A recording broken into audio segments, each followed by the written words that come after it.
I think everyone should be entitled to free speech, except progressive left-wing students. They should be denied a platform as part of their education so that they know how it feels. It's called equality and fairness. Could it be any more progressive? I say this because it seems like every week we hear about somebody being banned or shouted down in one of those progressive bubbles of righteous intolerance that we still have the nerve to call universities. In fact, a recent report revealed that free speech effectively no longer exists in 4 out of 5 British universities because progressive students are too intellectually delicate to be exposed to ideas that make them uncomfortable by challenging their prejudices and hurting their feelings. So they're demanding and getting what they call the right to be comfortable, the right to a safe space for all students, meaning the right never to have any of their half-baked assumptions called into question and to be pampered in this like little princes and princesses cocooned in their artificial world of progressive make-believe. Inevitably, of course, this right to be comfortable is very selective and only extends to those who hold the correct opinion. Anyone else can expect to be made very uncomfortable indeed by being silenced, either banned outright or shouted down by militant, progressive, Puritan bigots who think in slogans and who think it's more virtuous to be progressive than to be factually accurate or morally just or to have anything remotely resembling an open mind.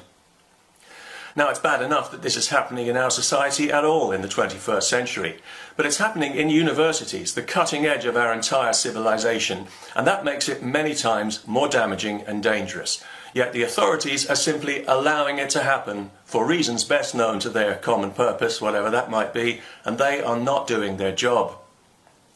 Even somebody like me knows that the primary purpose of an education is to teach a person to develop an inquiring mind, to be willing to engage with new ideas and information and to think for themselves. If it doesn't do that, it's not an education. However many letters you have after your name, it's merely a kind of valet parking of the mind. And that appears to be what's on offer today in lieu of an education, not just in Britain, but all over the Western world. Because today, a university is the one place outside religion where you're guaranteed to find people with rigid, unexamined ideas, deaf to argument and blind to evidence, and who appear to have been hypnotized into seriously believing that other people's rights and liberties are subordinate to their feelings. What does it say about a person's character when the only way that they can be comfortable is by suppressing the rights of others? Not that it matters what it says, because they're not listening anyway. They haven't been taught how to listen or how to think. Only to absorb progressive propaganda and to conform, and to judge and condemn and censor and suppress anyone who won't conform. Arrogantly incurious and utterly certain in the way that only truly stupid people are. Certain enough to demand editorial control over everyone's opinion, yet dishonest enough to call it a safe space for all students. Yeah, right. Except the ones you disagree with, right, progressive bigots? There's no safe space for students who express opinions you don't like, who argue for, say, democracy in Europe, or who try to put a case for Israel. And yes, there is one, not that you ignoramuses would know. And there's no safe space for students who want to hear other arguments, other points of view. You know, proper students who are there for the right reason, to engage with ideas, to broaden their range of influences, to evaluate arguments and to think for themselves. There is no safe space for those people, and you, intolerant, militant, Puritan bigots, are the reason why. Are you afraid to hear the arguments in case you're convinced and have to change your mind? It's not as painful as it sounds, I can assure you. But if you're not even open to the possibility, and if you shout people down, then clearly you are not. Then you are being miseducated. You've been shafted and brainwashed and cheated as surely as any religious zealot.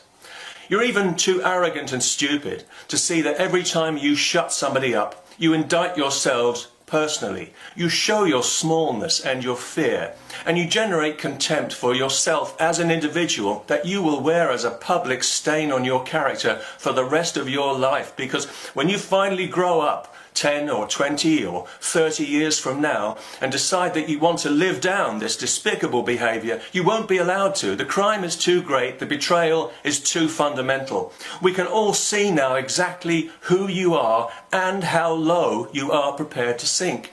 And we can see that from your sheltered and privileged position of closed-minded ignorance, you're perfectly willing to squander everyone's birthright, the importance of which you clearly don't understand because you've been taught not to understand. You're attempting to undermine the foundation of our society, the very principle that gives us all the freedom to be who we are, and that gives you the freedom to abuse the freedom to be the intolerant, intellectual and moral vermin that you are. The joke is that you claim to operate from a moral position. In truth, you're on the same moral level as wartime collaborators. You're doing real damage and you will not be forgiven. In the very places where the enlightened leadership of tomorrow is supposed to be germinating, you people are like a poison crop spray. You bring shame on the institutions of learning that you soil with your presence and whose premises you occupy under false pretenses. And that applies whether you're a student, lecturer, administrator, or professor. If you condone, facilitate or indulge the suppression of any opinion on a university campus, you are an imposter and you are the problem.